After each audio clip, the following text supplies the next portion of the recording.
서울대학교 사회과학연구원인 선임연구원이십니다. 서울대학교 북한생활문화연구단 전임연구교수시고요. 저서로는 웰컴 투 코리아, 북조선 사람들이 내 남한다리, 나는 오늘도 국경을 만들고 허문다. 또 압록강은 다르게 흐른다. 압록강은 휴전선 넘어 흐른다. 등 여러 번 있습니다. 우리 직접 선생님의 말씀을 듣도록 하고요. 오늘 통일 경제 알아보기, 압록강은 휴전선 넘어 흐른다는 제하에 우리 강주원 선생님을 모시겠습니다. 큰 박수로 맞아주시기 바랍니다. 이 파일은 잘 사용을 안 했는데 이제 위드 코로나도 왔고 어쩌면 내년쯤에는 압록강 조망강을 갈 수 있지 않을까 하는 희망이 있다 보니 오늘 이 파일을 보여드린 것도 의미가 있다라는 생각이 들어서 제가 준비한 강의 하기 전에 한번 같이 2년 동안 거의 인천공항 근처에 못 가보신 분들이 거의 대만이시잖아요. 그래서 경우에 내년에 희망을 꿈꾸고 우리 한계평화토익 포럼과 함께 아마 가게 된다면 전국에서 제일 먼저 가지 않으실까 싶은 생각이 드는데요. 왜냐면 여기 한계평화토익 포럼은 준비가 다 되어 있으니까 떠날 준비가 그렇기 때문에 한번 다 같이 한반도와 대륙이 만나는 곳 중조 국경을 가다 압록강 두만강을 함께 아주 짧은 시간에 두만강 500km, 압록강 800km를 함께 가보도록 하겠습니다. 가보기 전에 오늘 제 주제는 평화경제, 평화통일과 관련된 이야기인데 그 화두만 하나 먼저 던져드리고 갈게요. 저는 어쩌다 보니까 20년 가까이 이쪽 연구를 하면서 계속 의문이 되는 것 중에 하나가 저는 그런 고민을 하고 있습니다. 한국 사회에서 한반도를 제외한 지역에 한국과 북한을 제외한 지역에 한국 사람보다 북한 사람이 많이 사는 지역이 있다는 사실을 우리는 한국 사회 구성으로서 얼마나 알고 있을까? 한반도를 제외한 지역에 한번 곰곰이 생각해 보세요. 여러분들이 알고 있는 그동안 수많은 정보를 듣잖아요. 9시 뉴스만 하면 뉴스에 북한 관련된 이야기가 끊임없이 나오고 수없이 많은 이야기 들었는데 한반도를 제외한 지역에 한국 사람보다 북한 사람이 많이 산다? 이 사실에 대해서 나는 어떻게 알고 있는가? 정답 아닌 정답을 말씀드리면 그 지역 중에서 가장 대표적인 지역이 나중에 제가 강의할 주요 도시가 단동이거든요. 단동에는 몇 명의 한국 사람이 지금 있을까? 몇 사람의 북한 사람들이 있을까? 시간이 없으니까 바로 말씀을 드리면 지금 단동 2021년 가을 현재 북한 사람들이 5만 명 플러스 알파 있습니다. 50명도 아니고요. 500명도 아니고요. 5,000명도 아니고 5만 명 플러스 알파. 그리고 한국 분들은 한 1,000명 정도 될까요? 한국 사람보다 북한 사람이 많이 사는 지역이 군데군데 있습니다. 그 중에 대표적인 곳이 단동만 있다는 게 아니죠. 단동이고요. 그 역사는 한 20년? 최소 20년. 길게 잡으면 30년. 그 이야기 오늘 드리겠습니다. 이 팩트를 알고 있다라는 것이 어떤 의미로 다가오는가. 나중에 사랑의 불시착도 이야기 드리고 할 건데 그 전에 한번 여행을 떠나겠습니다. 압록강에 발 담그고 과일을 먹자. 저는 요즘 나중에 다시 말씀드리겠지만 요즘은 파주 인진강에서 발 담그고 과일 먹자에 대한 고민도 하고 있는데 그 이야기는 나중에 드리겠습니다. 압록강에 발 담글 수 있나? 과일을 먹을 수 있나? 라는 이야기. 책 이야기는 나중에 드리고요. 두만강을 먼저 가시게 되면 6박 7일, 7박 8일 잡으면 두만강, 압록강을 다 볼 수 있지만 이제 그것도 아주 정점을 보는 거죠. 제일 먼저 찾아가는 곳이 두만강 하류 지역입니다. 반천 지역이고 지난 코로나 이전에 10몇 년 동안 많은 단체들이 이 지역을 갔습니다. 갔지만 주제는 주로 방공과 관련된 이야기를 많이 가죠. 나라 사랑을 대표하는 그런 식의 곳을 많이 갑니다. 이 지역이 러시아, 중국, 북한이 만나는 지역이고 철교이고 이쪽 끝 끝에가 아마 이순신 장군이 근무했던 녹두도 또 저 끝에 있는 그 공간입니다. 2018년에 찍었을 때 북한의 살가는 모습도 저런 모습. 지금 제가 오늘 보여드리는 사진들 같이 여행을 떠나시는데요. 이제 내년에 어떤 여행을 하실지 감을 잡게 되시겠지만 여러분들이 가지고 있던 이미지와 북한에 대한 이미지와 제가 보여드리는 사진의 이미지와 같은가 다른가, 왜 다르지? 왜 같은지에 대한 고민을 같이 해주시면 좋겠습니다. 압록강과 두만강은 국경인데 우리의 DMZ 지역과는 다르게 공유하는 지역입니다. 압록강에서 함께 양쪽의 사람들이 고기도 잡을 수 있고요, 빨래도 할 수 있고요, 각 중간에 뭐 만날 수 있고 여러 가지 이유가 있습니다. 그러니까 저 강 건너편에 제가 배를 타고 가도 정박을 해가지고 내리지만 않으면, 내려서 손만 얹고 있어도 전혀 문제에 걸리지 않습니다. 왜냐? 압록강과 두만강을 공유한다. 이 이야기는 되게 복잡한 이야기인데요. 일단 선으로 되어 있지 않다. 공유한다. 양쪽의 사람들이 공유한다. 이것이 가지는 의미. 그러니까 저는 2000년에 처음으로 두만강에 처음 가봤습니다. 21년 전, 어쩌다 보니까 21년 전인데, 저는 두만강에서 이런 두만강 근처에 오두막집에서 누워 잔 적이 있거든요. 바로 옆에 바로 한 3m의 두만강이 흐르고요. 그러는데 그 강 건너편에 이제 조선족 분이 저한테 이야기하시는 거죠. 강 건너편에 숟가락과 젓가락이 몇 개인지 알고 지낸다. 그 이야기 2000년에 처음 들었습니다. 처음으로 두만강을 갔을 때. 그게 의미가 뭐지? 강 건너는 북한인데, 그럼 북한하고 숟가락과 젓가락을 이 몇 개인지 알고 지낸다면 얼마나 교류가 있길래 그게 가능할까? 저의 상식으로 이해가 되지 않았습니다. 2000년까지 김대중 대통령께서 그 당시에 바로 몇 달 전에 평양에 갔다 오셨지만 제가 받은 교육, 80년대에 국민학교에 다니면서 받았던 교육과 너무나 다른, 그리고 어떤 사람은 담배 한 보루를 들고 그냥 강을 건너더니 수영도 할 필요 없어요. 얇으니까요. 얕으니까. 갔다 올 때 개 한 마리를 가지고 오고, 이런 것들이 뭘까에 대한 고민을 2000년부터 이제 제 소개 조금씩 해드립니다. 두만강 중산류 지역의 모습이고, 두만강은 이 정도로 보여드리고, 백두산 천지. 이제 기획만 잘하시고 시간적 여유가 있으시면 새벽에 백두산 천지에 올라갈 수 있는 프로그램도 있어요. 한국에서 백두산에 갔다 오신 분들은 제법 많습니다. 하지만 일출을 보신 분들은 거의 손에 꽂을 만한 숫자일 거예요. 제 자랑은 아니지만 2019년에 저도 일출을 봤습니다. 새벽 3시에 올라가면 되거든요. 등산하지 않습니다. 그냥 차 타고 쭉 올라가서 천지 바로 밑에까지 차가 가기 때문에 새벽 3시인데 장관입니다. 이런 천지에서 북파에서 바라보는 모습들. 내년에 갈 수 있겠죠. 그래서 또 북한 쪽에서는, 아니 중국 쪽에서는 북파, 서파, 남파 쪽으로 올라갈 수 있는 길이 있고, 동파 쪽으로는 북쪽에서 올라가는 길. 이제 내년에는 이제 남북 관계가 어떻게 바뀌면 동파까지. 저는 동파 빼고는 다 가봤거든요. 그리고 문재인 대통령께서는 벌써 2년 됐나요? 3년 됐나요? 동파 쪽으로 올라가셨죠. 근데 안타까운 것은 개인이 처음 올라가신 거죠. 근데 한국에서 보도되는 내용과 등등 맥락을 한번 끊고 보면 마치 처음 올라간 것처럼 한국 사람으로 오해하시는 분들 간혹 계세요.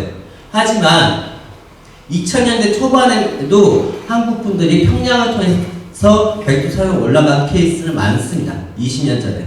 우리는 그런 역사들을 기억을 하고 주목을 하고 해야 되는데, 2000년대 초반에 한국의 NGO 단체에서도요, 학생들 데리고 중고등학생 데리고 평양호에서 갔습니다. 이게 미래의 이야기가 아니거든요. 그런 것들을 나중에 이제 고민을 해봐야 되는 지점이 있습니다. 연기 쪽으로 이제 두만강을 가는 코스가 있고요. 선양이라고, 나중에 후반부에 제가 선양에 대한 의미에 대해서도 말씀드리겠지만, 그쪽에서 압록강을 갈 때는 오녀산성도 지나가요. 시간이 된다면 여기도 잠시 들릴 수 있는 공간입니다. 오녀산성은 고구려의 첫 도읍지, 주몽의 첫 도읍지가 오녀산성입니다. 딱 보시면 천혜의 요새죠. 저기를 몇 군데만 막으면요, 그냥 돌멩이 사이만 막으면 저 절벽을 타고 올라갈 수가 없습니다. 그런 천혜의 공간도 한번 보시면서 고구 역사도 보실 수가 있고요. 자, 압록강 두만강 아니 백두산에서 이제 내려와서 처음 만나는 도시가 북한의 해산이라는 도시가 접합니다. 이 사진에서 그렇게 변화상을 이제 색깔 차이가 나지만 2017년하고 18년 이제 박근혜 정부와 문재인 대통령을 지나가는 그 시기인데 여러분들이 생각했던 이미지와 북한의 이미지가 점점 조금씩은 나아져요. 이 사진은 조금 흐려서 서로 간의 변화를 느낄 수가 없는데 이 해산의 전경을 다 담은 사진이 아닙니다. 산 중턱에 올라가면 이 정도의 해산의 지역을 볼 수가 있거든요. 백두산에서 내려오자마자 있는 북한의 도시. 그냥 보는 것과 그 지역의 어떤 의미를 가지고 어떤 보는 시각을 보면 달라지는 지점들이 있습니다. 이 옆에 어디냐면요. 삼수 갑산 지역입니다. 한국에서 가장 오지라고 알려져 있는 조선시대 뭐 예전부터 알려져 있는 오지에 간다라고 대명사가 이 산수갑산이 바로 옆이에요. 그러면 그런 지역에 이 정도 규모의 북한의 도시가 있다. 백두산 바로 밑에서 한 30km 정도 내려오면 여기에 또 하나의 제가 스토리텔링을 말씀드리면 저 해산에서 오신 분들이 한국 사회의 탈북자분들이 한 35,000분 정도 계시는데요. 이 지역에서 가장 많이 오신다고 알려져 있습니다. 그러니까 최소 10,000명? 15,000명? 이 정도의 분들은 이쪽 지역으로 오시거든요. 이쪽 지역에서. 이만과 모란복 클럽에 가장 많이 나오시는 분들이 이쪽 출신들이 많으세요. 그러면 여러분들이 가지고 있는 이미지와 북한에 대한 이미지, 북한에서 오신 분들에 대한 이미지와 내가 가지고 있는 이미지와 이 영상 속, 이 사진 속에 비치는 해산 도시의 규모와 같은지 다른지를 한번 고민을 하시면 문제거리, 어떤 문제의식, 그리고 평화 경제와 관련된 어떤 다른 이야기들을 고민하실 수 있지 않을까 싶습니다. 아까 공유한다라고 말씀드린 것처럼 이 지역에 저렇게 한국 사람도 가서 때로는 발 담그고 저쪽 사람들하고 같이 수영을 하진 않지만 같은 공간에서 수영을 할 수 있는 보초구 전투기념탑도 있는 곳이고요. 나중에 다시 좀 더 이와 관련된 설명을 드리도록 하겠습니다. 압록강은 남북의 사람이 함께 발을 담고 수영을 할 수 있는 곳이다. 에 대한 설명은 나중에 수업 시간에 좀 더 설명을 드리도록 하고요. 중국 사람은 고기에 잡고 있고 북한 사람은 빨래를 하고 있고 저런 공간을 넘어오시는 거예요. 그리고 다시 돌아가시는 분들도 계시고요. 그런 거에 대해서 우리는 너무 이분법적으로 바라보는 시각이 있죠. 제가 아까 말씀드렸던 이제 해산에서 압록강의 중류 쪽으로 내려갈 때 바로 조금만 더 한 10km, 20km 정도만 타고 내려가시다 보면 삼수갑산 지역, 아까 말씀드렸던 오지라고 알려져 있는 그 지역의 풍경들이 펼쳐집니다. 압록강은 최소 4박 5일은 가셔야 돼요. 두만강까지 포함하시려면 한 6박 7일 정도는 해야 점점을 찍을 수가 있습니다. 중류 지역에 가면 떼빼라고 해서 일제시대부터 백두산의 나무들을 별채를 해가지고 강으로 운반하는 이동수단이 아직까지 이제 있습니다. 이런 떼빼에 흘러가는 모습을 압록강의 가장 상징적인 모습 중에 하나거든요. 예전의 사진들을 보면 100년 전의 사진. 여러분들 저런 압록강의 분위기를 느낄 수가 있습니다.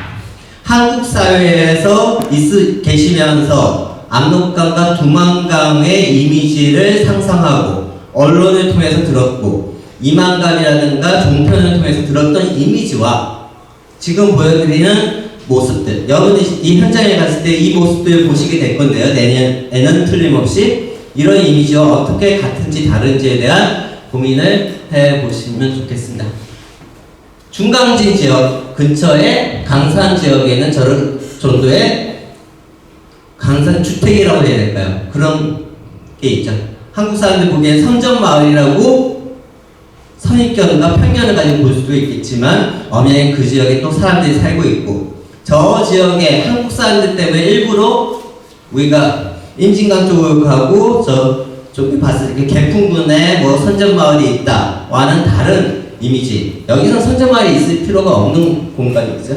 이런 모습들 보면서 내가 가지고 있던 선입견과 편견을 하나씩 무너뜨리는 것이, 여행은 힐링을 하러 가는 것도 있지만 내가 모르고 있던 선입견과 편견을 하나씩 무너뜨리는 것도 답사의 일이지. 그렇기 때문에 한겨레평화포럼은 늘 답사를 많이 가시는 것으로 알고 있습니다. 압록강 중류지역에 가면 저한테 보트를 또 탈 수가 있어요. 한 70km를 압록강을 타고 쭉 내려가요. 한 2시간 반 정도를. 이게 장관입니다. 이런 가다 보면 저렇게 북한 어선들도 만나기도 하고, 제가 탄 보트는 중국 사람이 운전하고 있기 때문에 간혹가다 장난치면서 그냥 얼마든지 가능하니까 저런 북한 어선 바로 앞에 부딪혀요.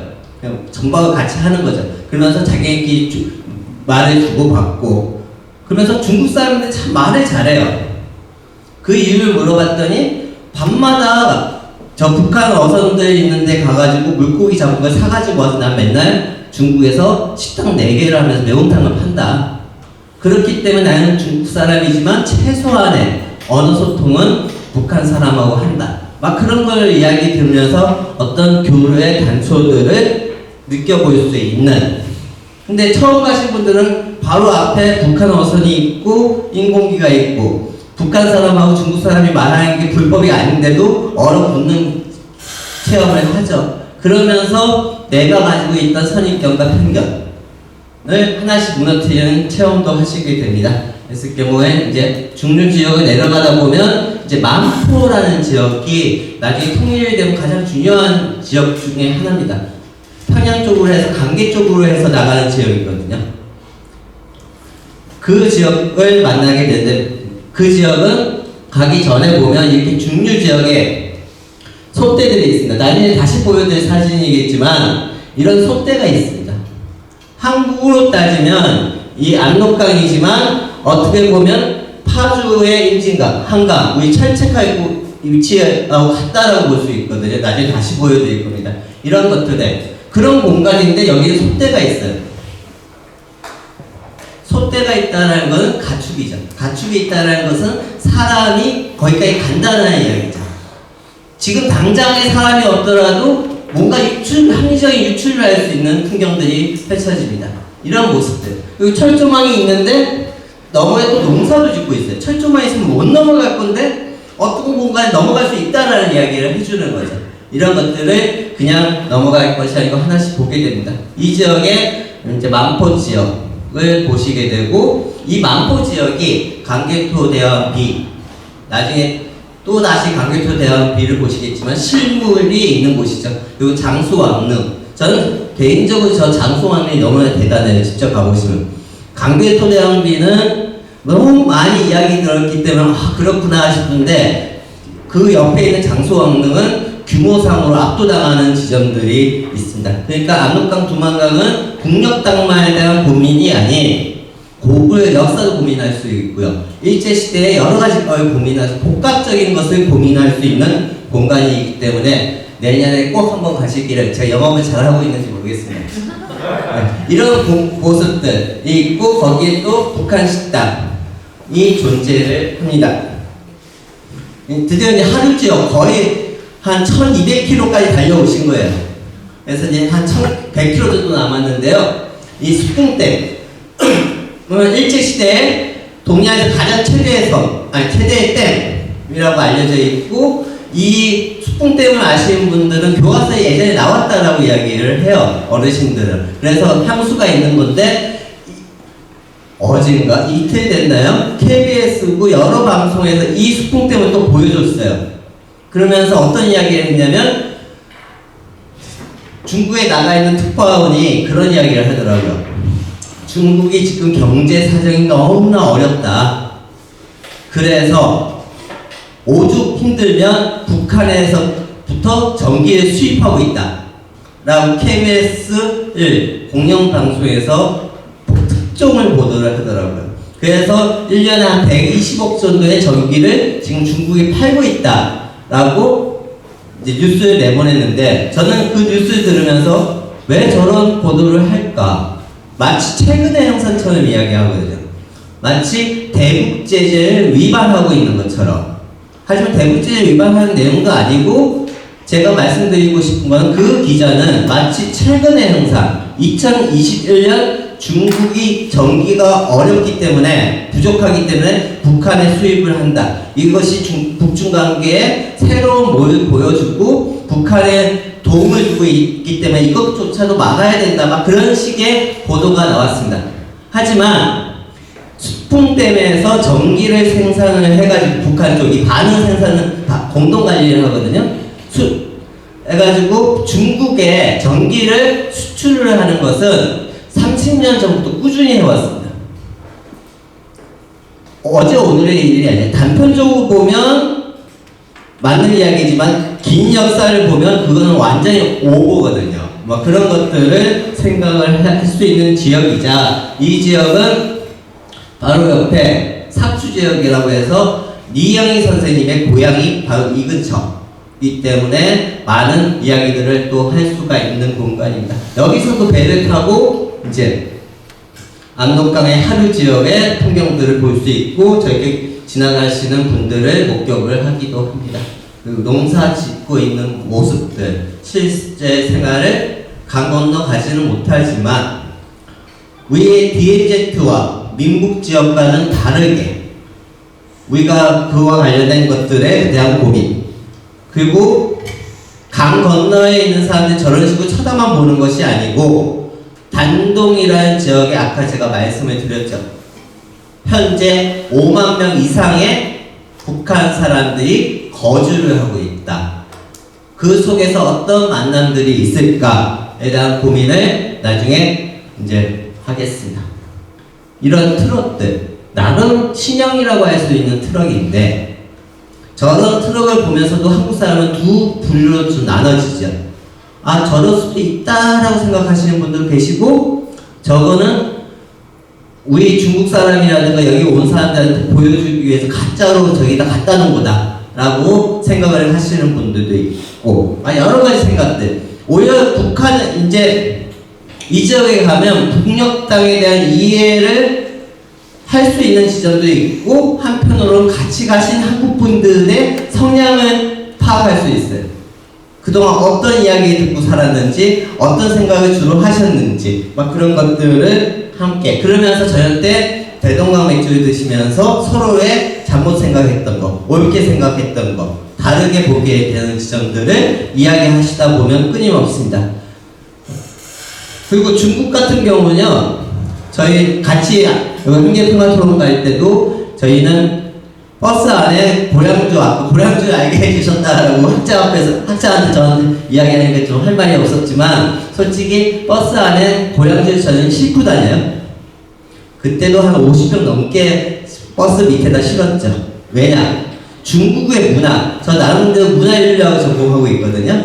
문화를 알면 행동을 할 수가 있습니다. 중국은 식당에 술을 가지고 들어가도 돼요. 그렇기 때문에 동해로 중국 돈은 100원짜리를 사면 식당에서는 400원, 500원에 한 10만원 정도 하거든요. 한국 돈으로.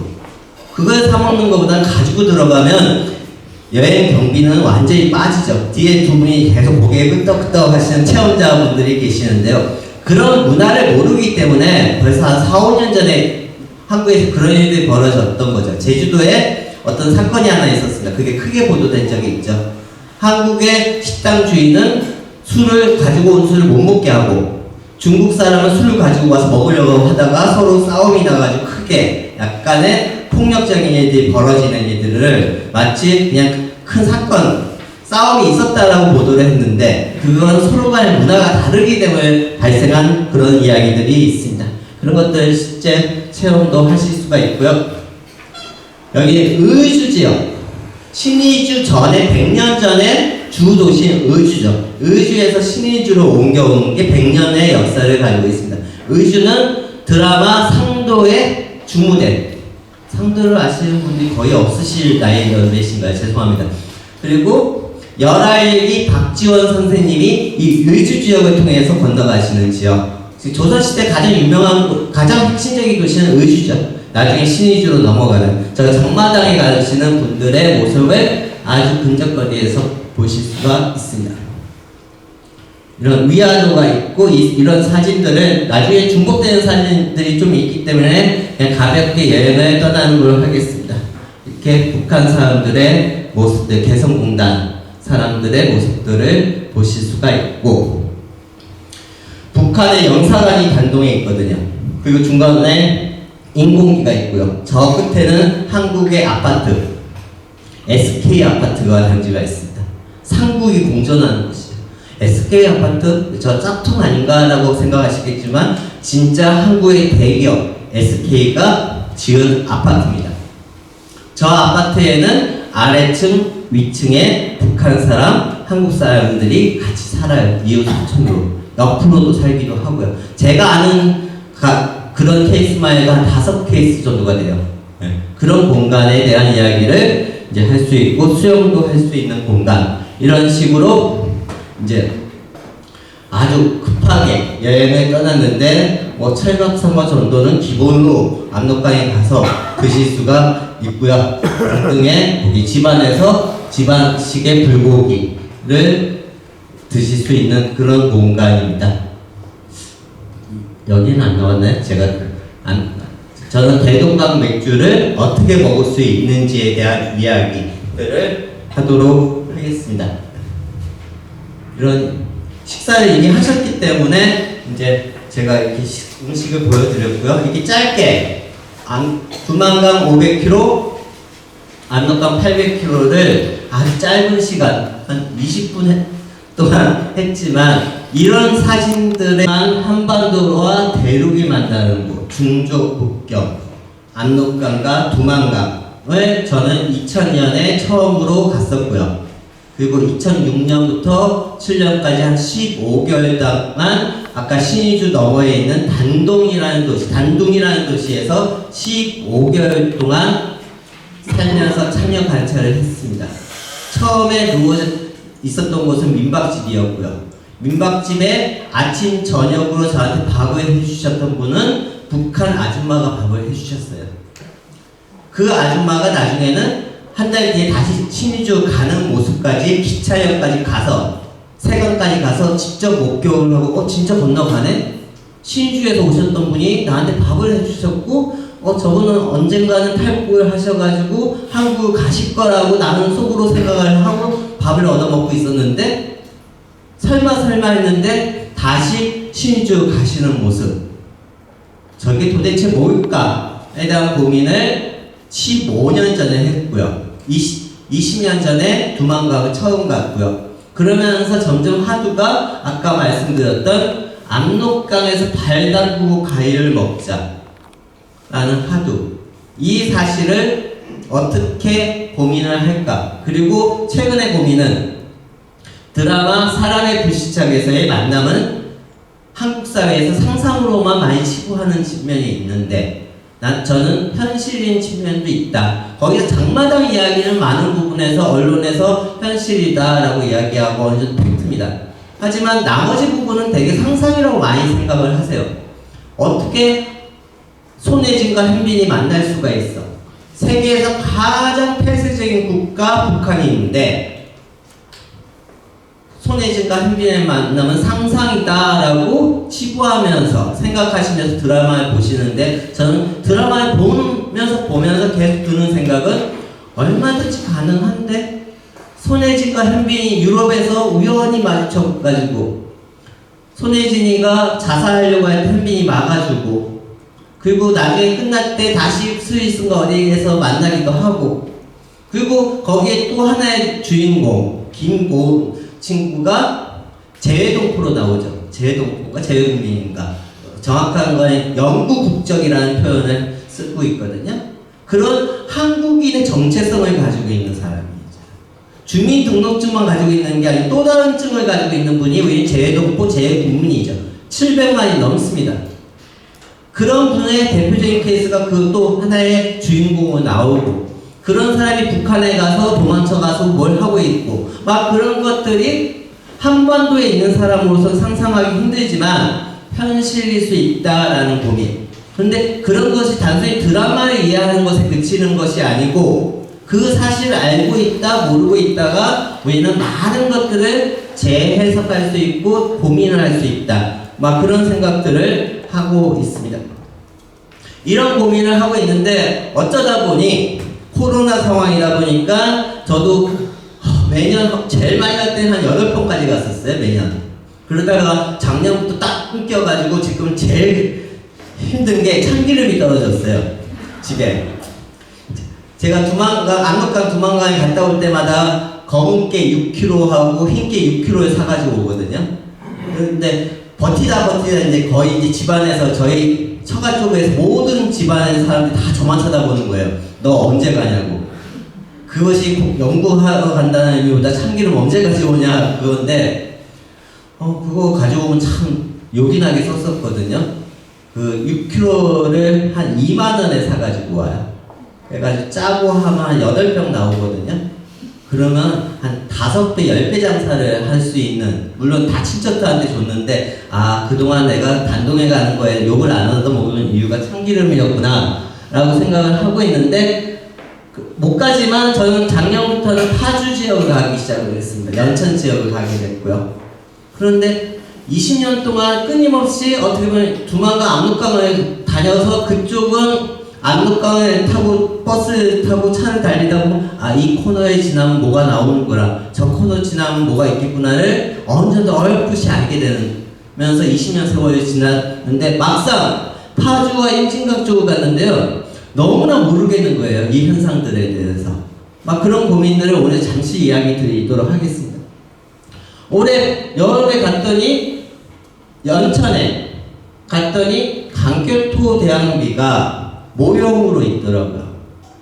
뭐 기념하는구나. 고려성에 있는 위치거든요. 봤더니 북에서 온 강계토 대왕비라고 너무나 작게 표시가 되어 있어요. 밑에다가. 모르는 사람들은 그냥 지나갈 수 있는 그런 곳에 저 상징적인 의미가 있더라고요. 2002년인가 남북 교류를 하는 과정에서 북한에서 제작해가지고 가지고 온 것을 여기에 전시하고 있다. 20년 전에 이게 가능했네? 코로나 상황을 떠나서 우리 문재인 정부 시절 이 시기에 우리는 이것을 가능했었던 시기인가? 현재도 가능하지 못하고 앞으로 언제 가능할지도 솔직히 모르는 상황에서 20년 전에 이것이 가능했다. 그 당시에 이것을 했었다. 그러면 이것이 가지고 있는 의미는 뭘까? 우리는 이것을 얼마만큼 주목을 하고 있는가? 저 강계토 대왕비가 너무나 커서 그런지 몰라도 그 안내를 하는 표지판은 너무나 작은 한국 사회. 코로나를 떠나서 2021년에 남북관계와 관련된 남북관계가 처한 한국의 상황이 저 작은 표지석 정도로 대변되고 있다. 저는 자꾸만 인류학자라서 그런지 쓸데없는 생각을 하게 됩니다. 이제 이 부분만 하고 이제 조금 더 하고, 그래서 저는 사회인류학, 문화인류학을 전공을 하고 있고요. 인디아나 존슨의 주인공과 같은 계통의 일을 하고 있는 사람입니다. 그분은 고고학이고요. 저는 사회인류학을 하기 때문에 같은 학문 안에 범주에 들어갑니다. 그래서 국경 지역과 휴전선 지역을 이제 조금씩 알기 시작을 했고요. 한국 사회. 그리고 주로 만나시는 분들은 북한 사람. 합법적으로 해외에 나와 있는 북한 사람들을 지난 15년, 20년 가까이 만나고 있습니다. 그리고 민박집에서 출발을 해서 2010년 전에 어느 정도 노태우 대통령께서 돌아가셨지만 노태우 대통령 시기에 북방정책, 지금 뉴스에서 북방정책은 잘했다는 이야기하는데 뭘 잘했는지에 대한 구체적인 이야기는 없어요. 근데 거기 핵심 중에 하나는 잘했다 못했다를 떠나서 뭐 중국하고 러시아 수교했다 뭐 등등 이야기가 있지만 그 당시 법이 만들어집니다. 남북의 사람들이 만나도 된다. 대신 신고나 등등을 해야 되지만 만나도 된다는 법과 등등이 그 당시에 확립이 돼요. 그 다음부터 92년부터 이 지역에 북한 사람과 한국 사람들이 만나기 시작을 하고 북한 화교를 주로 많이 만나고 있습니다. 화교가 누굴까? 라고 생각을 하시면 연령대로 생각을 하시면 주영미 선생님을 생각을 하시면 되고요. 또 최근 분들은 이영보 선생님을 생각을 하시면 되죠. 요리사. 지금 그분은 한국 분이세요.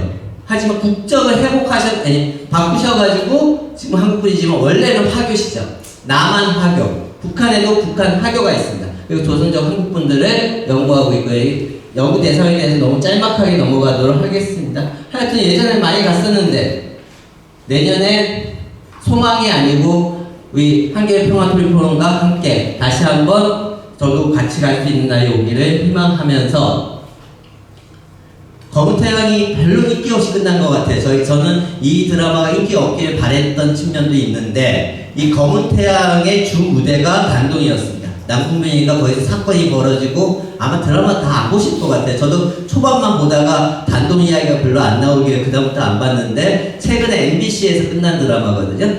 국정원이 이 지역에 가서 막 뭘 하고 사람 죽이고 막 국정원이 득실하는 공간이라고 알려진 중국 단동을 엄청나게 크게 이제 드라마에서 보여줬는데 좀 답답한 지점이 있었는데 하여튼 이 아까 보셨던 지역이 여기에서 출발을 해서 방천 쪽으로 해서 이쪽으로 해서 백두산까지 갔다가 아까 보셨던 해산이라는 지역이 여기입니다.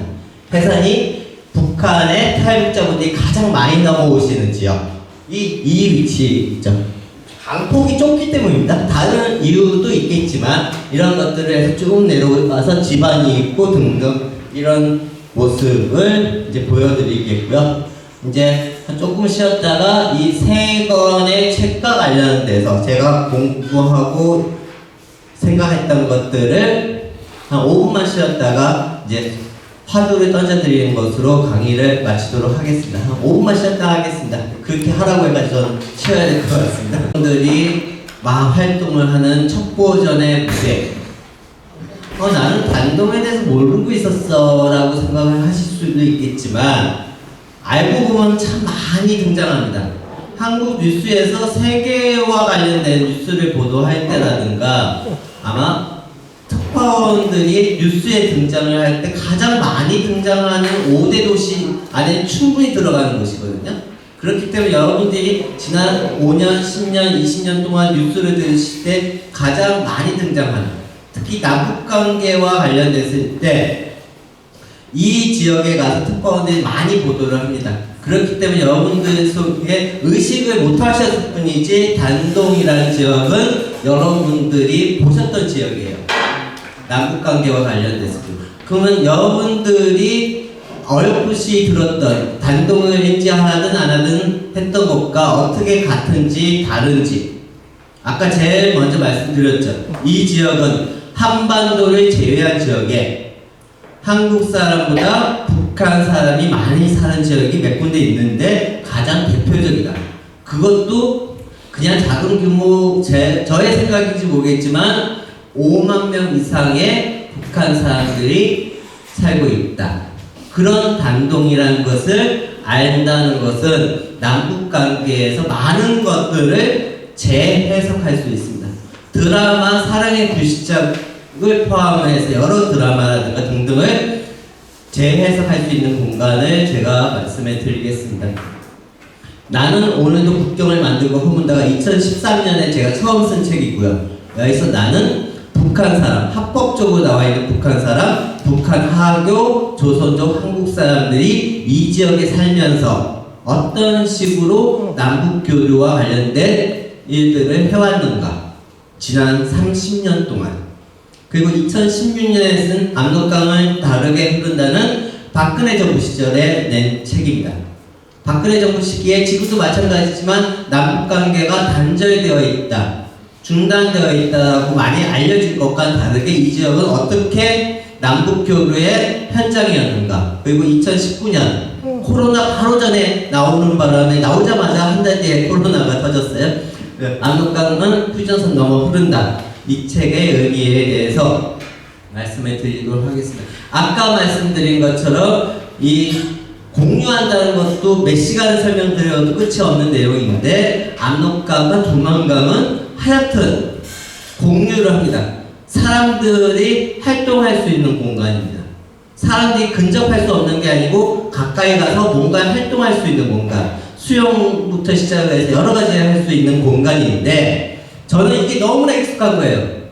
처음엔 저는 너무나 낯설었죠. 처음에 저도 2000년에 처음 봤을 때 죽음을 각오하고 넘어온다는 저 도망감을 배웠는데 삶이 오고 가고 숟가락과 젓가락을 알고 지낸다는 게 낯설게 왔는데 20년을 이 지역을 가다 보니까 너무나 익숙해요. 저한테는. 그런 저로서는 막상 작년부터 파주나 이 지역을 가다 보니까 너무나 모르는 게 많구나. 내가 살고 있는 지역에 대해서 나는 왜 이렇게 몰랐지? 휴전선이 동서로 흐른다. 옆으로만 흐른다라고 생각을 했습니다. 그런데 이 작은 지도를 봐서 그랬던 거예요.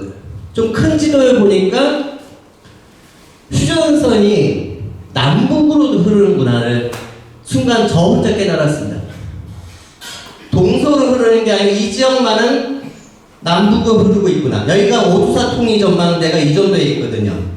파주에 가시는 분들, 가보신 분들도 제법 있을 겁니다.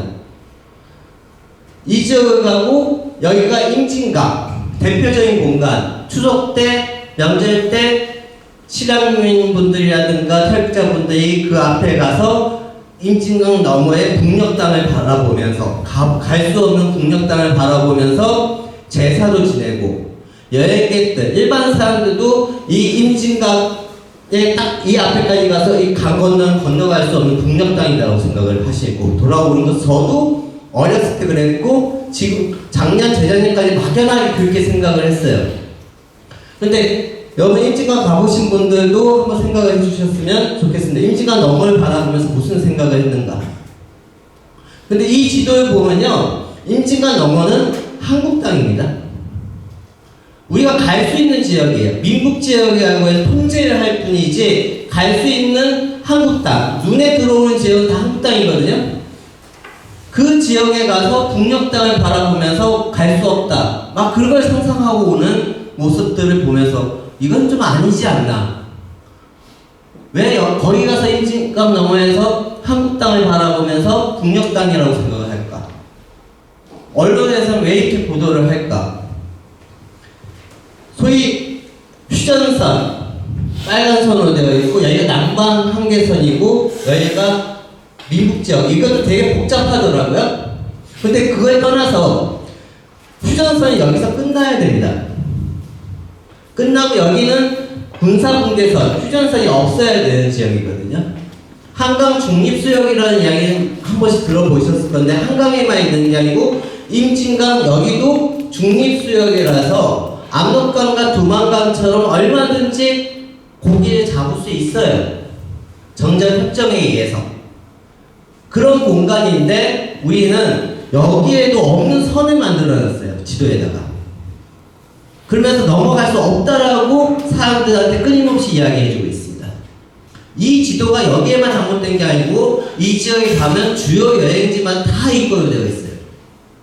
한국 사회는 남북 관계에 대해서 뭔가 고민을 하고 이야기하자고 하면서도 군사 분계선조차도 잘못된 지도가 유통되고 있다.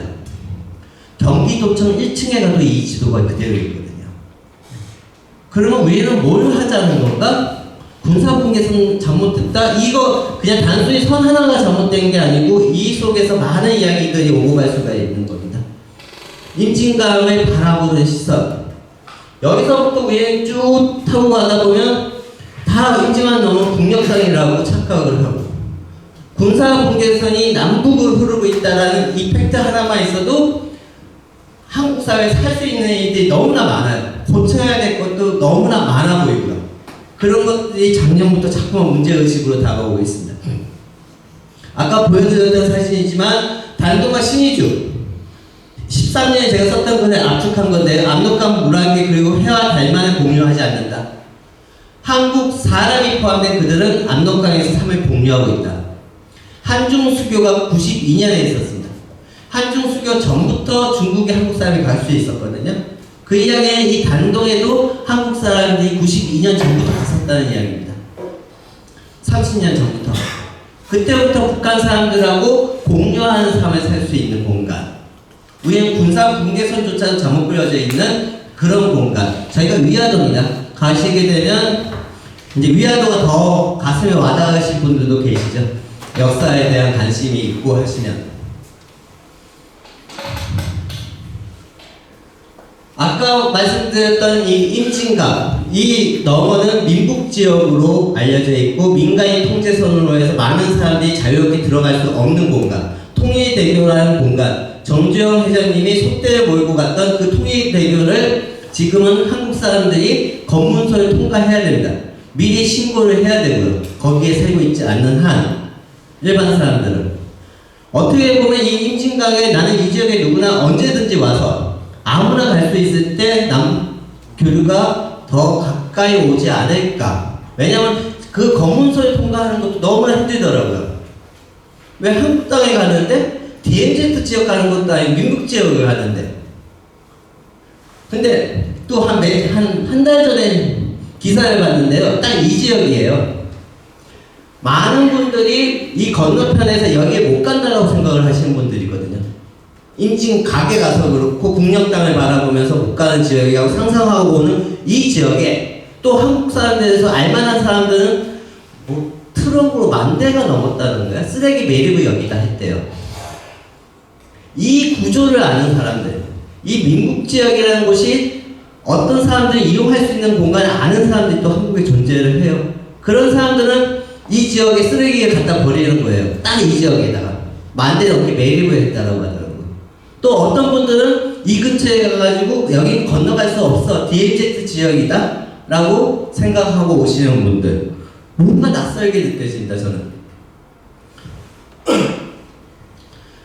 2005년에 단동 태극기와 오성기와 인공기가 같이 있어요. 건물마다 다 있는 건 아니지만 어떤 건물에 가면 식당이라든가 백화점이라든가 어떤 고객을 상대하는, 이 이야기는 삼국의 사람들이 이 식당에 와서 먹으라는 호객행위의 상징적인 표시일 수 있습니다. 삼국이 공존하는 공간이거든요. 국정원들만 설치는 공간이 아니고요. 공작원들만 있는 공간이 아니에요. 이런 공간이 저한테는 너무나 익숙한. 처음에 2006년도에 갔을 때 2008년도쯤에는 이명박 대통령이 대통령이 되고, 그때쯤인가요? 7년인가? 그때쯤에 이명박 대통령이 되는 날 저는 북한 사람들하고 오차까지 술 한잔을 했었거든요. 노래방까지 치면. 그러면서 그냥 술 한잔을 답답한 마음에 하고 있는데 건너편에 앉은 북한 사람들은 잘 될 거다 막 그런 덕담도 해주고 막 그런 이야기를 했던 그런 공간.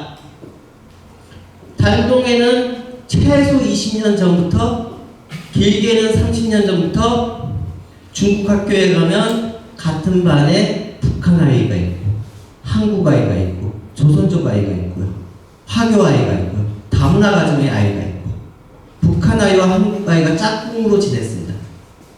어떤 반에 가면 북한 아이들은 5명 있고요, 한국 아이들은 2명 있고요.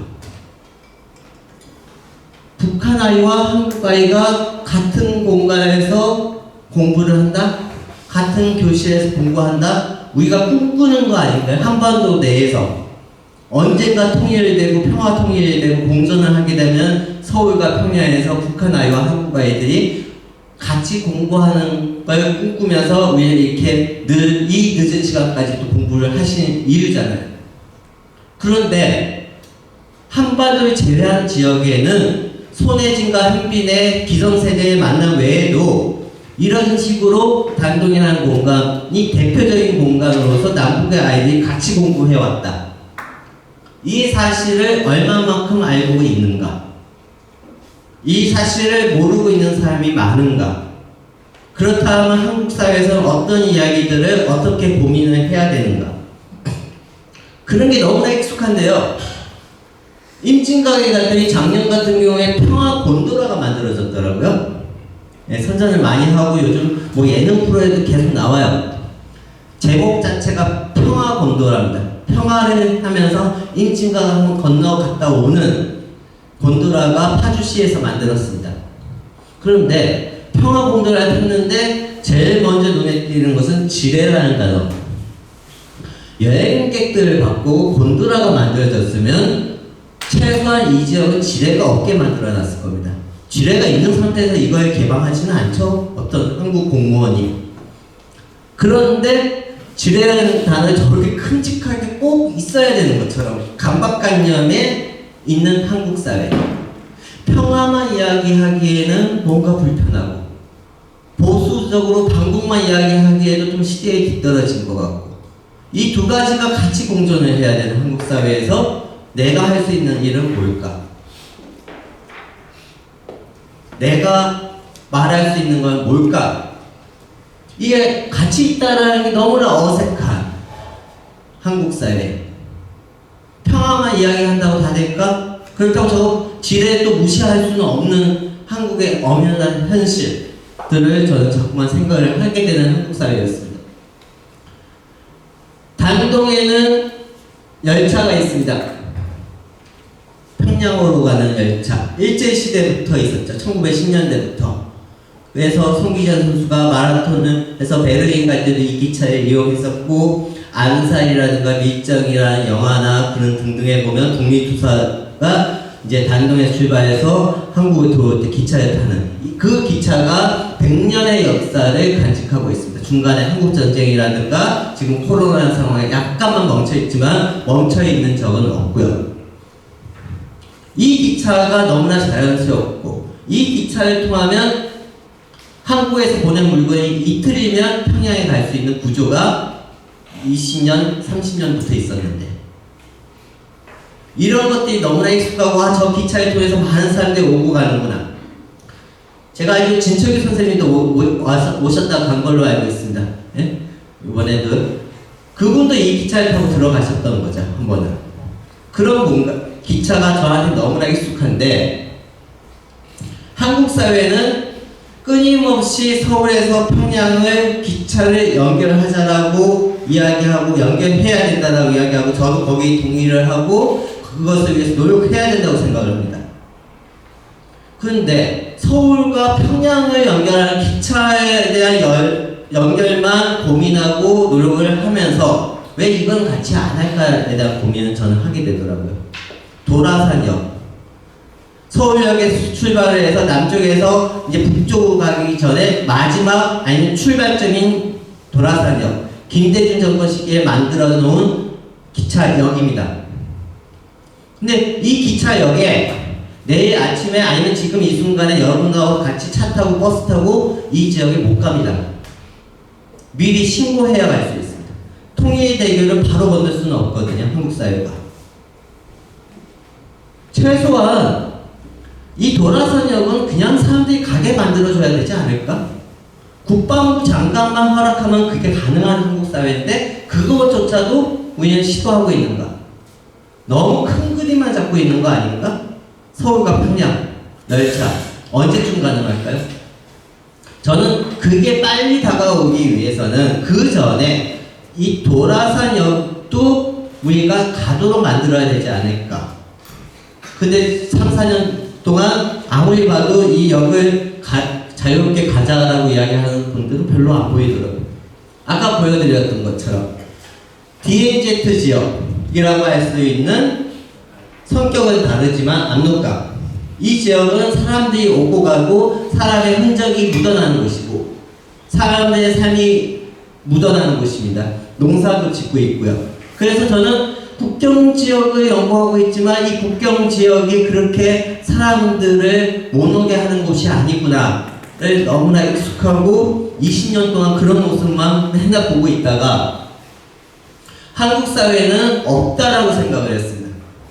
DMZ, 아까 민북지역도 되게 복잡해요. 그거 이야기하기도 그렇지만 민북지역, 파주지역도 민북지역 안에도 한 7,000명 넘게 농사 짓고 계시는데 그 이야기 빼더라도 DMZ 지역 안에는 군인들만 존재한다라고 생각을 했습니다. 군인들만. 무장을 한 군인들만. DMZ, 남방한계선 너머에. 그런데 한 번씩은 들었죠. 대성동 자유의 마을이 하나는 있다. 기정동 마을하고 같이 DMZ 아래에 있다. 판문점 바로 옆에 있는 마을이 있다. 그 정도만 알고 있었는데 막상 가봤는데요. 군사분계선이 이 정도에서 지나가고 있거든요. 군사분계선에는 철조망이 없습니다. 철조망이 없고 남방한계선에 철조망이 있는데 이 지역이 어떤 지역이냐면 여러분들이 알고 있는 DMZ 아닙니다. 파주 지역입니다. 대성동 자유의마을 근처인데요. 여기 농사를 100만 평 넘게 짓고 있어요. 한국 분들이. DMZ 지역 안에. 너무나 반가운 거예요, 저는. 아, 남동강은 비슷한 데가 있구나. 농사 짓네? DMZ 안에? 이 바로 저 산자락 바로 밑에가 개성공단이에요. 여기서 대성동 자유의마을 옥상에서 찍으면 개성공단이 보여요. 그 중간에 DMZ 지역 안에 농사도 짓고 있다. 그리고 민북 지역 안에도 농사를 짓고 있다. 임진강 너머에 북녘 땅이라고 착각하는 그 공간에 우리는 뭘 하고 있는가에 대한 고민을 최근에 하고 있습니다. 자꾸 통일경제 이야기를 해야 되는데 옆으로 샜는데요. 이제 본격적으로 이런 고민을 최근에 2, 3년 동안 하고 있는 이유에 대해서 몇 가지만 계속 말씀드리도록 하겠습니다. 문재인 대통령께서 대통령이 되기 전부터 지도를 그렸고 이 대통령이 되고 나서 이 지도의 완성을 위해서 무진장 애를 썼지만 안타깝게 아직까지 이 지도는 미래의 지도가 됐습니다. 김정은 위원장한테도 이 지도를 전달했다라고 하는 그 지도입니다. 여러분들이 한 3, 4년 전만 해도 많이 뉴스에 접했던 그 지도입니다. 지도를 보면 저 동해 쪽에 막 연결되어 있죠. 우리의 살 길은 경제 통일입니다. 이 선을 연결함으로써 남북 통일과 관련된 어떤 길로 더 나아가자.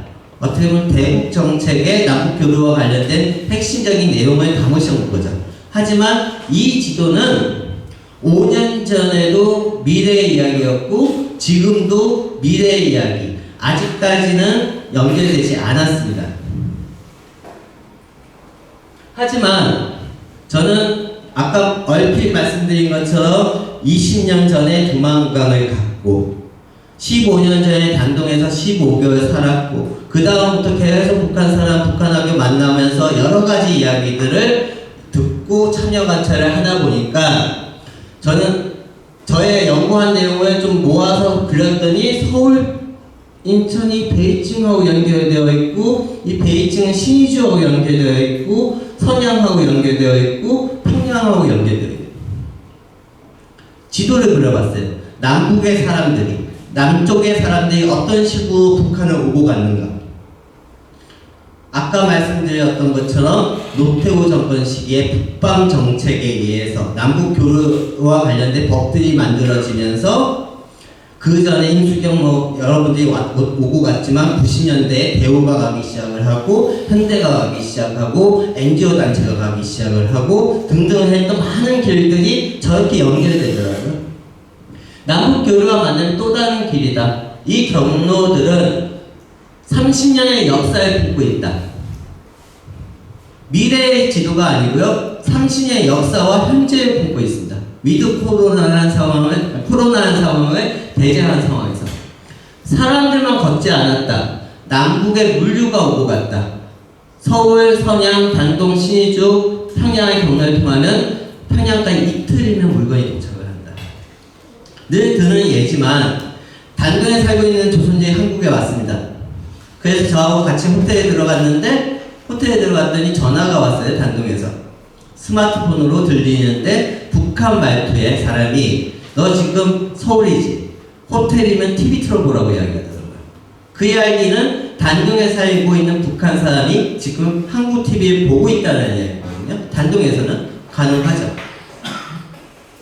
틀었더니 홈쇼핑을 하더라고요. 그 공구박스 좀 사다 달라고 이야기를 하더라고요. 그래서 그 물건을 주문할 시간은 없어서 대형마트에서 가서 똑같은 물건을 사가지고 그 다음날 아침에 저도 같이 단동에 오후에 도착했습니다. 오후면 도착하거든요.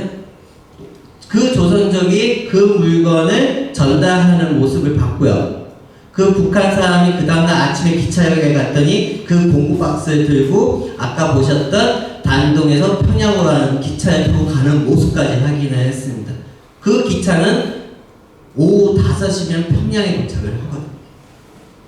이틀이 안 걸리는 거죠. 그런 케이스가 몇 명 되지 않을 거야.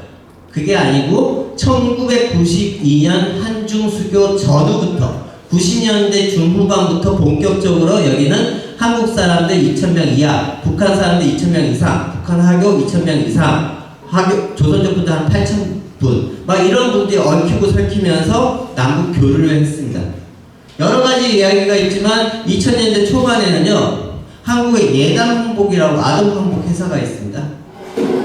그 회사가 어떤 식으로 평양에서 옷을 만들어 가지고 단독으로 해서 한국으로 가지고 온 케이스가 한 해 한 3년 동안인가 2년 동안인가 그 일을 계속 했는데요. 한 해 30만 장 이상을 만들어가요.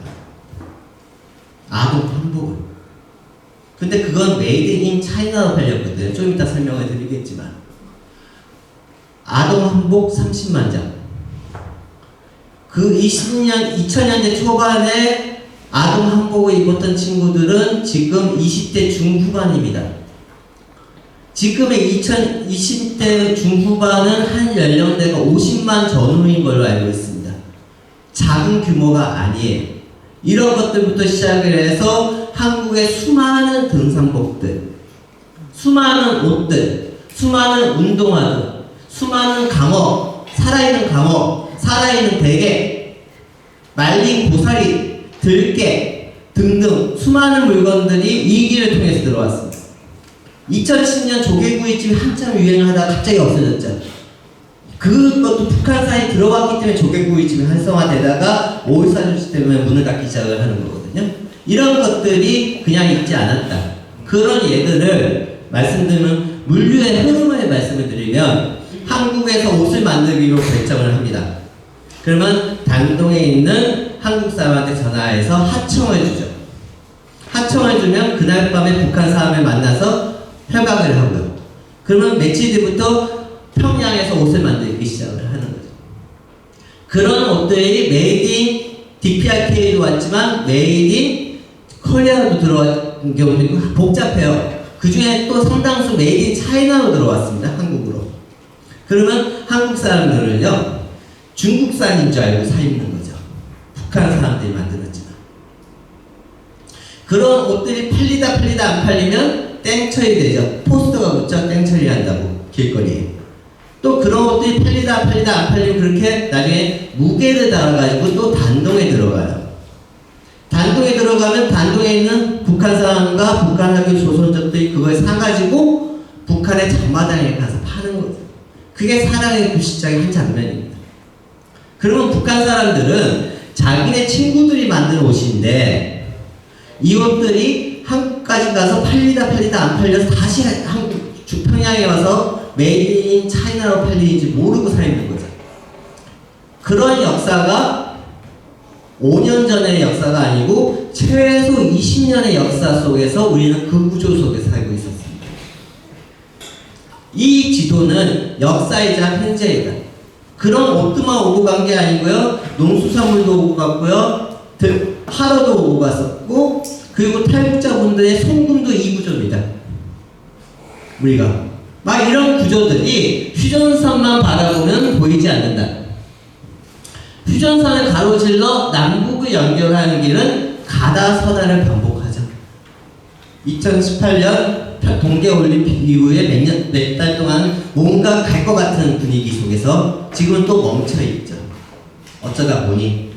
그 전에도 멈춘 적은 많고요. 그렇지만 멈춘 것만 있었지는 않았지만 가다서다를 반복하는 역사와는 달리 반면에 남북을 연결하는 다른 길은 저런 식으로 30년의 역사가 있었다. 이 역사에 대해서 얼마만큼 우리는 알고 있는가? 이걸 알는 가장 기본은 한반도를 제외한 지역에 한국 사람보다 북한 사람이 많이 살고 있다. 이 하나만 알고 있어도 많은 것들을 다시 이야기할 수 있다고 계속 말씀을 드리고 있습니다. 국제열차는 넘어가기로 하고요. 첫 번째 책, 예외 집단의 이야기를 이런 식으로 썼고요. 중간에 소제목들을 몇 가지 소개를 드리면 출산 선물에 담긴 국경의 의미. 제가 단동에 가서 이제 알게 된 젊은 한국 부부가 오전에 아기가 태어나가지고 병원에 갔어요. 오후에 2시간 이후에 축하하러 갔더니 옆에 침대 옆에 가무치 생선이 한 마리 또 얼렁 있는 거예요. 이거 어디서 났냐라고 했더니 신의주에서 보내왔대요. 애가 태어난 지 2시간도 안 됐는데 이게 어떻게 와 있지? 그때 몰랐던 거죠. 이 젊은 친구가 국정원 출신인가? 젊은 애인데 어떻게 북한 사람들 알고 지냈길래 출산 선물이 2시간 만에 신의주에서 올까? 저 신의주를 알고 봤더니 옷을 만드는 공장의 직원이었거든요. 이 친구가 얼마나 많은 평양사람하고 교류가 있었는가? 그들은 왜 서로 만나고 섞이는가? 공작을 하기 위해서 섞이는가? 아니면 남북 교류를 하기 위해서 섞였는가? 북한에 소비되고 한국에 소비되는 한국산과 중국산의 문제, 이야기들, 이런 것들을 첫 번째 책에 담았습니다. 네. 2011년이면 시기에 대한 이야기에 제가 말씀을 많이 드릴 수밖에 없는 게 남북관계가 시대마다 시기마다 조금의 미묘한 차이들이 있거든요. 대표적으로 2010년에 5.24 조치 이후에 지금 거의 12년째 남북관계가 중간에 약간 좋아진 적도 있었지만 문재인 정부 시절에 단절되어 있다는 이야기를 끊임없이 듣던 시기입니다. 2010년부터는요. 그런데 그 시기였던 2011년에 평양에서는 노무현 대통령과 김수환 추기경의 사진을 단동에서 보냈는데 이렇게 수혜작품이 돼서 넘어와요. 여러분들이 단절되어 있다, 남북교류가 없다라고 들었던 그 2011년에도 이런 식의 수혜작품들이 넘어옵니다. 저는 수혜작품 정도는 그럴 수 있겠다라고 하죠. 이 수혜작품이 쓰이는 데가 참 많아요. 예전에는. 요즘은 아니지만 이 당시만 하고 2000년대까지만 해도 여러분들이 입었던 한복에 들어가는 수혜, 이불에 들어가는 수혜, 베개에 들어가는 수혜작품들이 참 많습니다. 인사동에 가고 팔리는 필통의 많은 수혜작품들이 동남아에서 온 것도 있겠지만 북한에서 온 케이스들이 참 많습니다. 그리고 라벨은 메이드 인 차이나라고 있었던 경우가 많고요. 이런 것들, 수혜작품. 설마 노무현 대통령을 중국 사람이 주문하지는 않았겠죠. 김수환 추기경도 마찬가지고요. 이런 물건들. 2011년에 저희 한국 물건이 북한 사람들이 많이 소비하고 있는 모습들. 두 번째 책에서는 2016년에 쓴 책이거든요. 박근혜 정부 시기에. 그 시기에 남북교류가 없다라고 하는 시기에 아까 말씀드린 것처럼 한국 물건이 모레면 평양에 닿는다. 이런 사례. 그래서 제목이 압록강은 다르게 흐른다였고요. 북한 해외 노동자들이 존재한다는 의미가 뭘까? 우리가 북한을 어떻게 봐야 될까? 북한이 진짜 힘든 국가인데 가장 폐쇄적인 국가고 경제적으로 어렵고 그렇지만 한편으로는 한국 사회가 생각하는 만큼 어려울까? 전 이 이야기 할 때마다 고민됩니다. 북한 연구자로서. 하지만 저는 한 예를 듭니다.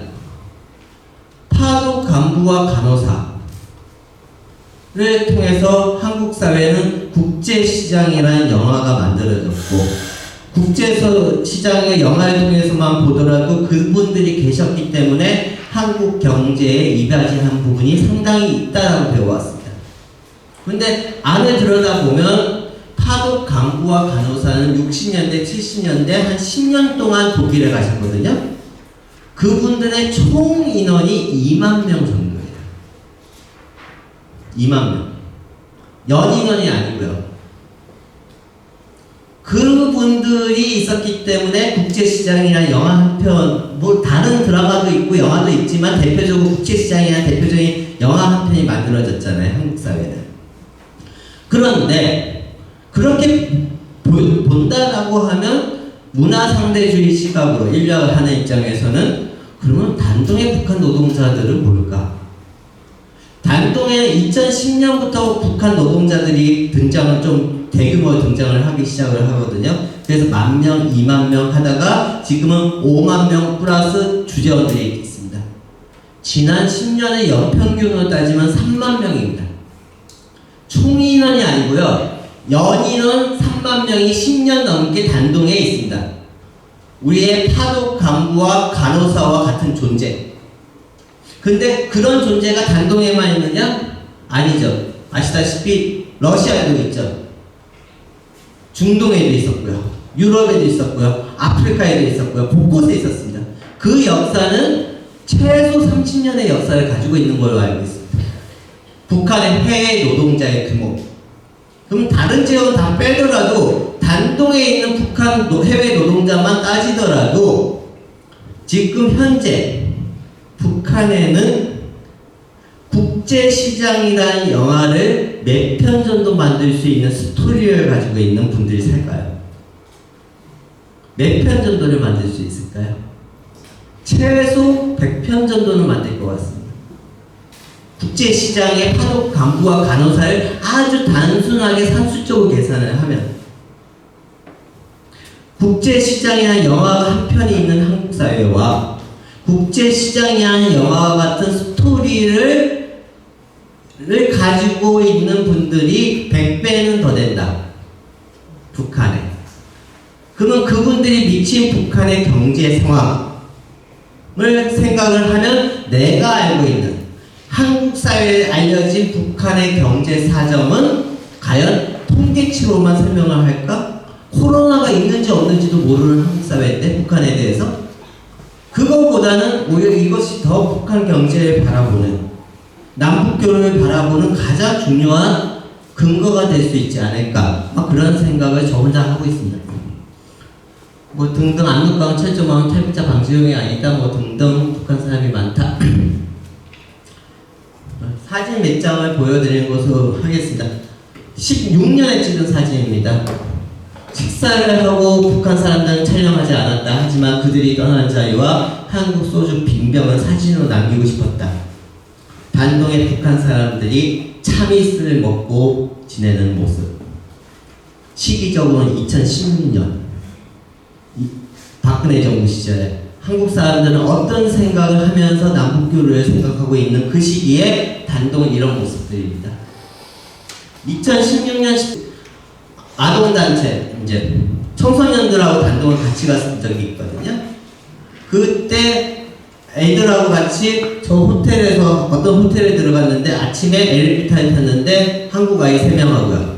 청소년 탔는데 같이 탔습니다. 북한 주재원 2명. 근데 그 주재원들이 이제 갇힌 공간에 갑자기 말을 거는 거예요. 애들한테. 너희들 어디서 왔네? 서울에서 왔다고 하면 그러냐라고 몇 마디 오고 갔어요. 근데 한국 아이들은 눈이 자꾸만 밑을 쳐다보고 있더라고요. 밑을 쳐다보는 게 뭐냐, 그 북한 주재원들이 들고 있는 검은 봉다리를 자꾸만 쳐다봐요. 뭔가 싶어서 저도 봤더니 그 검은 봉다리에는 새우깡과 아침이슬 들어있는 거죠. 그런 모습들이 체험할 수 있는 공간. 그렇기 때문에 지금 우리 안산 한겨울평화 토론도 내년에 꼭 가시겠다라고 하는 이유가 그런 현장들을 보는 것과 막연하게 우리가 선입견과 편견으로 단동에 대한 뉴스를 듣는 거하고는 너무나 차이가 나는 지점들이 존재를 합니다. 아까 보여드렸던 사진이지만 초등학교 1학년이 2014년에 갔습니다. 강 건너가 북한이라고 이야기했더니 벌벌 떠는 거예요. 무섭다고. 초등학교 1학년이. 여러분들은 전혀 사전 정보 없이 같이 가셔서 이 압록강에 서서 저 건너편에 북한 사람들 봤을 때 어떤 생각을 하실까요? 저 친구는 무섭다라고 이야기했습니다. 초등학교 1학년이. 이 초등학교 1학년은 제 아들이거든요.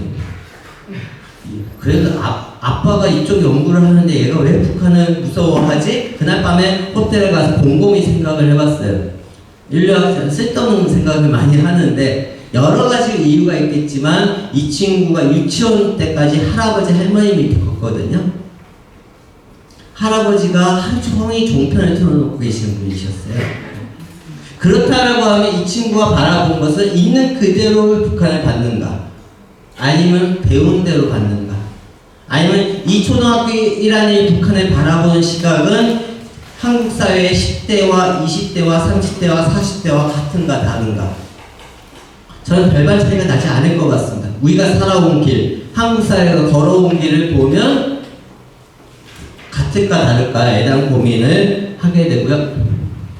숫자에 대한 이야기, 10년, 10년, 10년, 30년, 10년 이런 숫자에 대한 고민을 하게 됩니다. 저는 지난 15년, 20년 동안 하다 보면 망각되는 10년. 아까 말씀드린 것처럼 김대중 정권 시기에 강경투대왕비가 만들어져서 한국까지 오는 그 시기에 대해서 우리는 얼마만큼 기억하고 있는가. 최근에 또 알았어요. 파주에 가다 보면 파주 페리리 쪽에 가면 성당이 있습니다. 참회와 속죄의 성당. 제가 최근에 가봤는데요. 그 안에도 북한에서 만든 작품이 전시되어 있더라고요. 교회 성당 안에. 이런 것들 잃어버린 10년. 그리고 남북 교류의 역사가 30년인데 80년대 후반부터 단초가 있기 시작을 해서 90년대에 활발하다기보다는 본격적으로 활동이 있었고 NGO 단체들이 98년, 97년 그때 참 많이 만들어지면서 대북 지원도 하고 김대중 노무현 정권 시기에 많은 분들이 오고 가고 그런 역사가 30년인데 우리는 이 30년에 대한 역사에 주목하는가 아니면 개성공단, 금강산의 역사는 각각 10년입니다. 중요합니다. 개성공단 2004년부터 물건 만들기 시작을 해서 중간에 잠시 중단에 또 있지만 2016년이고 금강산도 98년에 가기 시작해서 2008년에 문 닫거든요. 지금 현재 상황에서. 그런 역사도 중요하지만 10년의 역사 아주 중요하지만 30년의 역사도 주목하는데 한국 사회는 어떻게 보면 지난 3, 4년 동안 개성공단, 금강산 이야기 참 많아요. 그런데 이 30년의 역사는 주목을 하는가? 개성공단에 진출했던 회사가 125개 회사인데 중요하죠.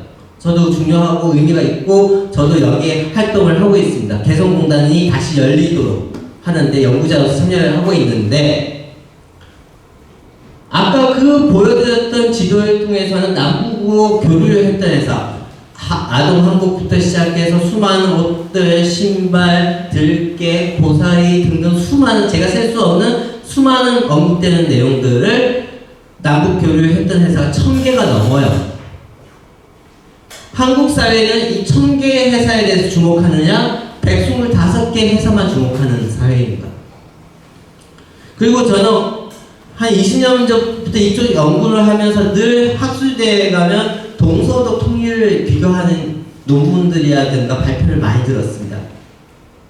동서독은 편지 교환도 했다. 소포도 주고받았다. 수백만 건의 서신 교환도 했다. 그리고 사람들도 만났다. 통일되기 이전에. 그거에 비하면 한국 사회는 아직까지도 서신 교환을 못하고 있다. 이산가족은 만나야 된다. 최근에 통일부 장관도 그런 식의 이야기를 계속하고는 그게 너무나 익숙하고 있는 사회인데 몇 년 전에 한 3년 전에 통일부에서 출판한 책을 곰곰이 그냥 한번 부끄럽지만 공부를 열심히 안 했는지 그때 되게 오래간만에 정독을 했어요. 근데 정독을 하다 보니까 통계 하나가 딱 눈에 들어와요. 남북의 이산가족을 떠나서 남북의 사람들이 서신 교환을 하지 못했다라고 생각을 하고 있던 저로서는 통계가 11,626건 이거 2년 전 통계거든요. 30년 동안 서신 교환을 했다라는 게 통계가 잡혀 있어요. 국가의 도움 없이 남쪽의 사람이 어떻게 알아가지고 북한의 이산가족 가족한테 편지를 보냅니다. 제가 아는 케이스는 20번이 왔다 갔다 해요. 또 저런 통계를 편지를 주고받은 또 국가에서 돈도 줬어요. 도대체 이게 뭐야? 영화 풍산계에서 그 주인공이 왔다 갔다 하는 게 상상이라고 생각을 했는데 휴전선은 상상이었지만 휴전선이 아닌 압록강과 두만강을 통해서는 현실이었구나. 여러분들이 그동안 남북교류에 대해서 그렇게 많은 뉴스를 접했지만 남북의 이산가족이 서신 교환을 했다라고 좀 주목하는 기사를 얼마큼 접하셨는지. 제가 통계를 낸 게 아니고 국가 통일부에서 통계한 게 11,000건입니다. 동서독의 사례와 비교하면 몇 건 안 되는지 모르겠지만 없다라고 생각하는 시각과 저 숫자가 있다는 의미는 큰데 왜 우리는 저거에 주목하지 않을까? 그리고 남북의 이산가족 만나야 된다라고 지금도 이야기합니다. 북한의 선택을 잠깐 쳐다만 보고 있어요. 휴전선에서. 그러면서 지난 30년 동안 22차례를 통해서 4,000건의 만남이 있었다라고 통계에 잡혀 있습니다. 한 번씩 있었죠. 몇 년에 한 번씩. 그런데 국가에서 그렇게 해왔는데 민간 차원에서 알아서 자기네끼리 만났대요. 휴전선을 통해서 만난 게 아니고 제3국에서 만나는 거죠. 중국 같은 케이스에서. 그 숫자가 1,700건입니다. 거의 반 정도입니다. 국가가 주도한 이산가족의 만남. 저 케이스는 현미 가수가 MBC에서 다큐멘터리 방송되기도 했어요. 그 케이스가 한두 건이 있었다는 게 아니고 1,700건입니다. 국가가 주도하는 남북교류가 필요 없다는 게 아니고 그거와 함께 지난 30년 동안 민간 차원에서 개인 차원에서 했던 남북교류도 우리는 있다. 그 존재의 의미. 서신교환 11,000건. 오늘 다른 거 다 있으시더라도 한반도를 제외한 지역에 북한 사람이 많은 사는 지역이 있다와 남북의 이산가족들이 개인들이 알아서 편지 교환을 30년 동안 11,000건을 했다.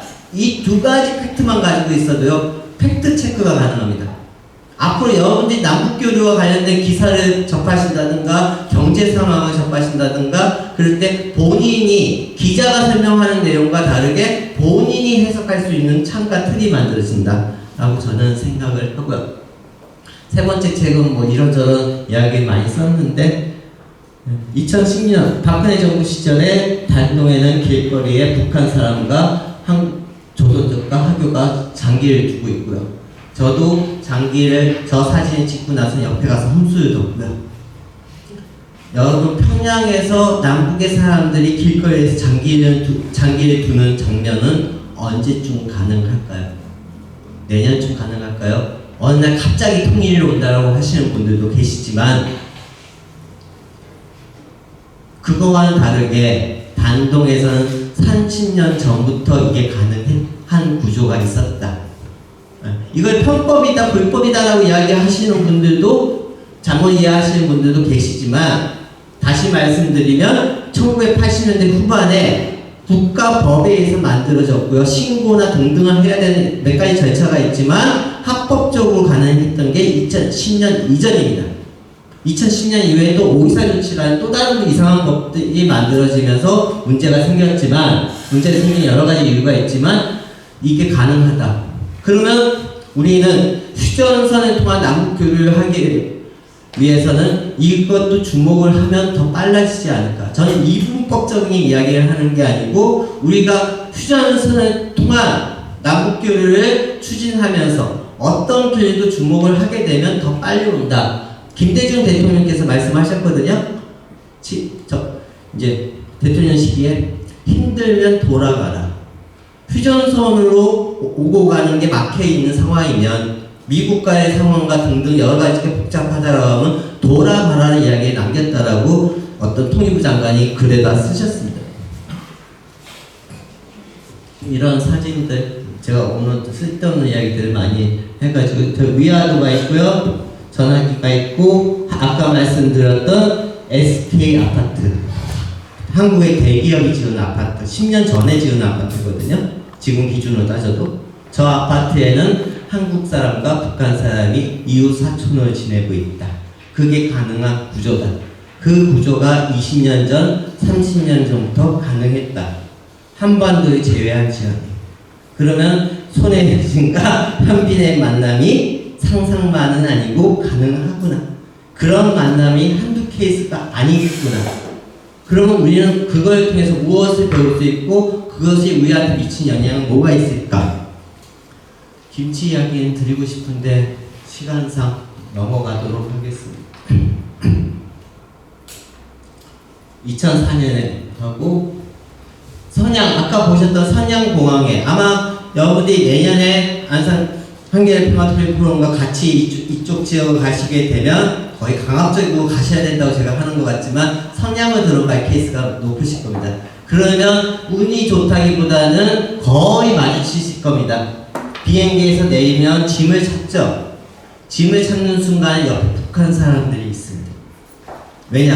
평양에서 선양으로 비행기가 도착했다고 써 있거든요. 인천에서 선양으로 대한항공이 도착했다고 되어 있거든요. 그렇기 때문에 근데 저런 모습이 일상이라는 거죠. 30년 동안 특별한 게 아니고 그런데 공작이라는 영화에는 저런 장면들이 나오지 않습니다. 저는 공작이라는 영화를 보면서 늘 생각이 듭니다. 올 추석에도 재방송이 됐어요. 공작원들은 공작원들만 존재하면 공작이 가능할까? 일반 사람들도 존재해야지 공작이 가능하겠죠. 근데 공작이라는 영화 속에는 그런 장면이 전혀 안 나옵니다. 그런 것들을 체험으로 하는 것은 달라지는 거죠. 베이징 공항에도 고려항공이 있고요. 서울에서 왔다고 있고 서울, 김포, 평양 같이 있죠. 2017년 12월에 베이징 공항에도 대한항공과 고려항공이 같이 있습니다. 2017년 12월이면 평창올림픽 전입니다. 평창올림픽 전은 남북관계가 안 좋다라고 했던 시기예요. 여러분 기억하세요. 문재인 대통령 시기지만 그 시기에도 비행기는 같이 있다. 저 비행기에는 사람들이 탔었을 거고 내렸을 거고 베이징에 흩어졌을 겁니다. 베이징에 공작원들이 저렇게 많은 숫자의 공작원들이 만나가지고 공작만 했을까요? 공작원들이 아닌 사람도 베이징에서 얼마든지 만나고 손혜진과 한빈의 사랑 말고도 다른 식의 만남. 한국의 NGO 단체가 베이징에 가서 북한 사람을 만나고 한국에서 기업을 하던 1000개 넘는 회사가 평양에 가기는 힘드니까 베이징에 만나서 협상하고 교류하고 그래서 뭔가에 들어오고 물건을 보내기도 하고 그 역사가 30년이라는 거죠. 탁현민 행정관도 평양을 갈 때 휴전선을 안 넘었습니다. 베이징을 통해서 들어갔습니다. 그 역사가 그러니까 휴전선이 주만은 아니다. 또 다른 길이 있다. 라는 것을 저는 계속 말씀을 드리고 싶고요. 단동에 있는 북한 노동자들이 5만 명 정도 현재 존재를 하고 있고요. 살고 계시고 알파로 주재원들이 몇천 명 있습니다. 19년에 도매시장에 단동에 있는 북한 노동자가 인형을 사고 있는 모습. 고르기만 하는 게 아니고 사가는 장면까지 제가 찍었거든요. 저 사진을 찍으면서 그런 생각을 했습니다. 내가 이 사진을 한국 사회에 보여주면 어떤 반응들을 할까? 전자는 강주원 인류학자가 사기꾼이구나. 저 조작한 사진이야. 북한 사람들이 먹고 살기 힘들어 죽겠는데 인형을 산다는 게 말이 돼? 라고 반응하시는 분들이 많을까? 아니면 얼마든지 북한 사람들도 인형을 살 수 있는 거 아닐까? 라고 생각하는 사람들이 많을까? 고민을 하게 되고 지금도 고민을 합니다. 2011년 가을에 저 사진을 볼 때 어떤 반응들을 하실까? 아직까지는 저는 전자가 많다라고 생각을 하고 있습니다. 그러면 나는 어떻게 연구를 하고 어떤 고민들을 해야 될까 생각을 하게 되고요. 송도원 식당 2004년에 찍었고 매년 갈 때마다 똑같은 사진 찍고 19년에도 찍었고요. 매년 뭐 갈 때마다 찍습니다. 왜냐? 기록을 남기고 싶었어요. 제가 15년 동안 봐왔던 송도원 식당은 한 번도 망한 적이 없습니다. 근데 한국 언론에서는 매년 거의 망했다라고 나오는 북한 식당입니다. 대국제제와 관련돼서 2007년에 북한 사람들이 걸어가는 모습들, 2018년의 모습들. 시간이 없어서 쭉쭉 넘어가면 2007년에 단동에 있는 택배 회사입니다. 삼각형이 있는데요. 서울, 중국, 평양 친절하고 정확하게 택배가 가능하다. 이 구조 속에서 예당 항복이 만들어졌고요. 수많은 옷들이 오고 갔었고 농수산물 등등 여러분 이제 애우시겠죠. 수많은 남북교류가 1000개가 넘는 회사들이 이 구조 속에서 탈북자들 성공한다는 이야기 들으셨잖아요. 그런 이야기도 이 구조 속에서 이루어지고 있다. 이 역사가 미래의 이야기가 아니고 30년의 역사다.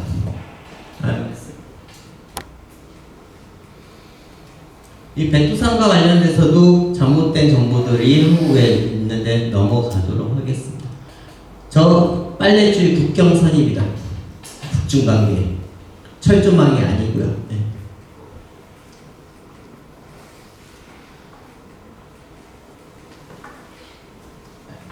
이거 보여드리려고 했습니다.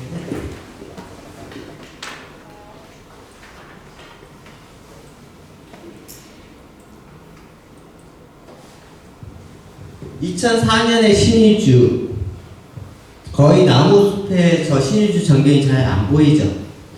왜냐? 건물이 낮기 때문에. 2007년, 13년. 근데 점점 건물들이 올라가요. 같은 위치에서 찍은 사진은 아닙니다. 제가 게으르기 때문에. 점점 올라가기 시작하고 거의 2018년, 19년부터는 한 20층 이상 넘는 아파트동이 한 최소 100개, 숫자를 세기 힘들 정도로 한 100개 이상 넘어가요. 신의주가요.